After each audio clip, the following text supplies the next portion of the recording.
এক মুসলমানের সঙ্গে আর এক মুসলমানের যখন সাক্ষাৎ হবে প্রথমে কি করবে? সালাম দিবে। এই সালাম মুসলমানের, ইসলামের একটা বড় সৌন্দর্য, বড় সৌন্দর্য।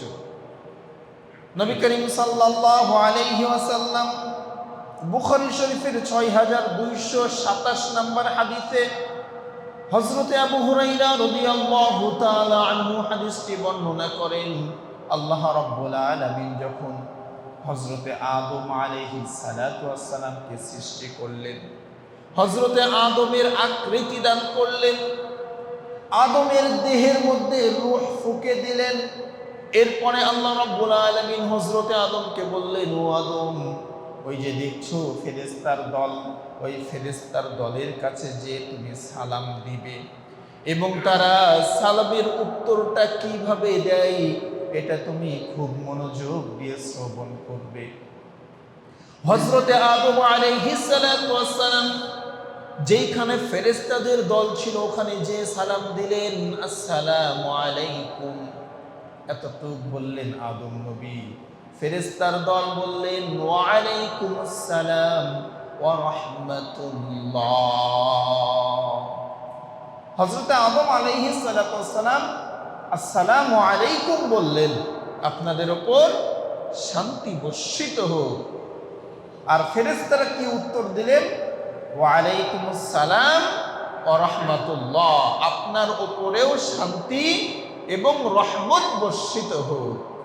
এখান থেকে বোঝা যায় যে যিনি সালাম দাতা, যিনি সালাম দিবেন, উনি যতটুকু বাক্য বলবেন, যিনি সালাম নিবেন তিনি এর সঙ্গে আরো যুক্ত করে দিবেন, আরো ওয়ার্ড যুক্ত করে সে সালামের উত্তর দিবে। অন্য হাদিসে নবী করিম সাল্লাল্লাহু আলাইহি ওয়াসাল্লাম বলেন, একজন সাহাবী এসে নবীজির দরবারে আসসালামু আলাইকুম বলে সালাম দিলেন। নবীজি বললেন 10 নেকি।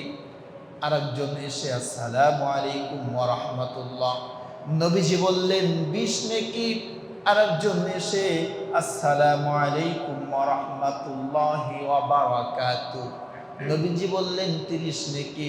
আরেকজন এসে আসসালামু আলাইকুম ওয়া রাহমাতুল্লাহি ওয়া বারাকাতুহু ওয়া মাগফিরাতাহু ওয়া মাগফিরাতাহু ওয়া মাগফিরাতাহু।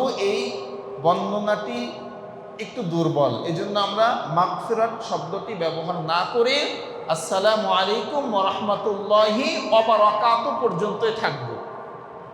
যদি এইভাবে পরিপূর্ণভাবে সালাম দিতে পারেন তাহলে কয় নেকি? 30 নেকি। একটু কথা বলতে হবে। যদি আপনি পরিপূর্ণ সালাম দেন তাহলে কয় নেকি বলেন তো? 30 নেকি। আর যদি শুধু আসসালামু আলাইকুম বলেন 10 নেকি, ওয়া রাহমাতুল্লাহ 20 নেকি, ওয়া বারাকাতুহু 30 নেকি। এজন্য আমরা পরিপূর্ণ সালাম দিব ইনশাআল্লাহ। এখন সালাম তো দিলেন, সালাম দেওয়ার পরে আমরা মুসাফা করি না? মুসাফা করার সময় কি বলি? ইয়াগফিরুল্লাহু লানা ওয়া লাকুম। এই মুসাফা করার ফজিলত সম্পর্কে নবীজি বলছেন। নবী করিম সাল্লাল্লাহু আলাইহি ওয়াসাল্লাম বলেন, কোনো মানুষ যখন সালাম দেয় দিয়ে একে অপরের সঙ্গে মুসাফা করে, গাছের পাতা যেইভাবে ঝরে ঝরে পড়তে থাকে, আল্লাহ রাব্বুল আলামিন উভয় ব্যক্তির আমল থেকে গুনাহগুলো ওইভাবে ঝরে ঝরে ফেলে দেন। বলুন সুবহানাল্লাহ। ওইভাবে গুনাহগুলো ঝরতে থাকে, যেভাবে গাছের পাতা গাছ থেকে ঝরতে থাকে। এজন্য আমরা সালাম তো দিবই, সুযোগ যদি থাকে তাহলে মুসাফাও করব ইনশাআল্লাহ। এখন এই সালাম সংক্রান্ত একটি হাদিস আমরা শুনব, যে হাদিসটির মাধ্যমে সহজে জান্নাতে যাওয়া যায়। বলুন সুবহানাল্লাহ। সহজে জান্নাতে যেতে পারবেন, কোনো ঝামেলা থাকবে না, ঝামেলা মুক্তভাবে জান্নাতে যেতে পারবেন। এই হাদিসটি তিরমিজি শরীফের 485 নম্বর হাদিস। এই হাদিসটি আব্দুল্লাহ ইবনে সালাম রাদিয়াল্লাহু তাআলা আনহু বর্ণনা করেন। এই হাদিসটি যখন ঘটেছিল তখন আব্দুল্লাহ ইবনে সালাম রাদিয়াল্লাহু তাআলা আনহু মুসলিম হন নাই, মুসলমান হন নাই। মানে নবীজি মক্কা থেকে মদিনা হিজরত করেছে, মাত্র হিজরত করেছেন। এখনো কোথাও অবস্থান করেন নাই, কেবল মক্কা থেকে মদিনায় প্রবেশ করেছেন। নবী করিম সাল্লাল্লাহু আলাইহি ওয়াসাল্লাম মক্কা থেকে মদিনায় হিজরত করলেন। নবীজির খবর শুনে মদিনাবাসী আমার নবীকে আহলান সাহলান মারহাবান সুস্বাগতম জানাতে শুরু করেছে। পথে দুই পাশ দিয়ে মানুষ দাঁড়িয়ে আমার নবীকে আহলান সাহলান মারহাবান সুসংবাদ দিচ্ছেন। ছোট্ট ছোট্ট মাসুম বাচ্চারা নবীর আগমনে খুশির গান গাইছেন। বড় বড় মানুষ যারা ছিলেন তারা নবীজির জন্য পাগল পারা হয়ে রাস্তায় অপেক্ষা করছেন। দয়াল নবী মায়ার নবী মদিনায় প্রবেশ করে একটি হাদিস বর্ণনা করলেন। এই হাদিসের মধ্যে নবীজির 4টি কথা বললেন। দয়াল নবী মায়ার নবী বলেন, প্রথম কথা, নবীজি মদিনায় হিজরত করে প্রথম কথা, তোমরা একে অপরকে সালাম দিবে, একে অপরকে সালাম দিবে। আপনি চিন্তা করেন যে একজন মানুষ এক দেশ থেকে আরেক দেশে সফর করেছেন, ইনি আবার যেন তেন মানুষ না, জোজাহানের পাইগাম্বার নবী মুহাম্মদুর রাসূলুল্লাহ সাল্লাল্লাহু আলাইহি ওয়াসাল্লাম, যিনি মদিনার প্রেসিডেন্ট। মক্কা থেকে মদিনায় হিজরত করে প্রথম কথাই হলো তোমরা একে অপরকে সালাম দিবে। তাহলে আপনি চিন্তা করেন যে এই সালামের কত গুরুত্ব, কত গুরুত্ব এই সালামের, যে নবীজি হিজরত করে রাষ্ট্রের কথা বললেন না, পরিবারের কথা বললেন না, অর্থনৈতিক কোনো কথা বললেন না, আগে বললেন তোমরা সালাম দাও। 2 নম্বরে দয়ার নবী মায়ের নবী বলেন, তোমরা মানুষকে খাবার খাওয়াবে, যখনই সুযোগ পাবে একে অপরকে খাবার খাওয়াবে।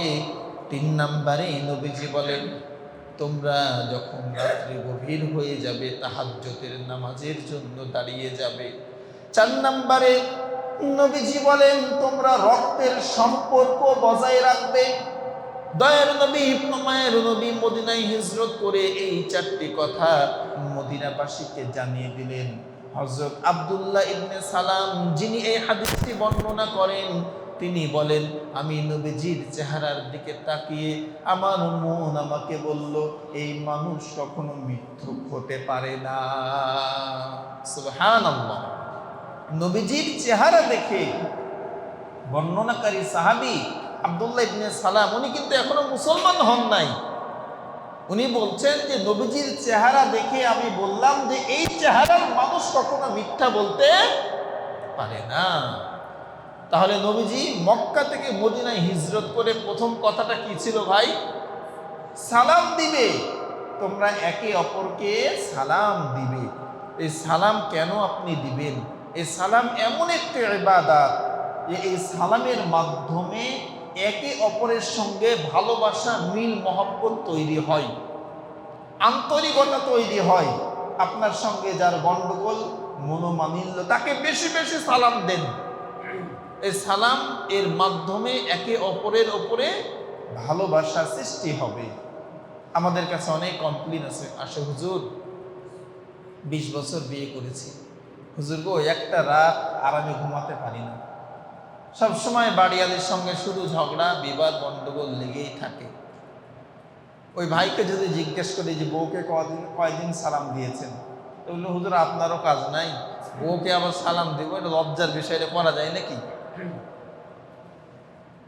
এরকম যুবক আছে না ভাই?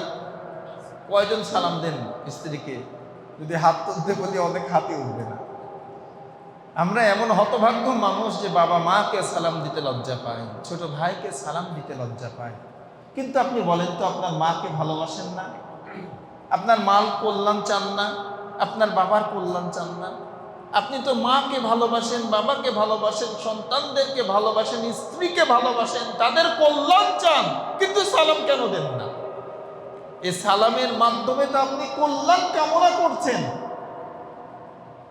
সংসারে যদি শান্তি প্রতিষ্ঠিত করতে চান, সালামের প্র্যাকটিস করুন। প্রথম প্রথম লজ্জা লাগবে, আমিও জানি, যেহেতু অভ্যস্ত নয়। প্রথম প্রথম অন্যদিকে তাকিয়ে হলেও সালাম দিবেন, বুঝাবেন না যে আপনি তাকেই সালাম দিচ্ছেন।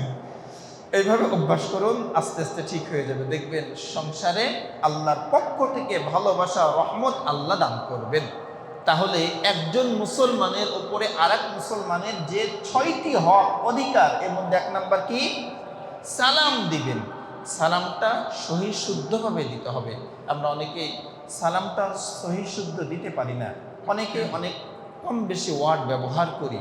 আসসালামু আলাইকুম ওয়া রাহমাতুল্লাহি ওয়া বারাকাতুহু, এইভাবে সালাম দিবেন।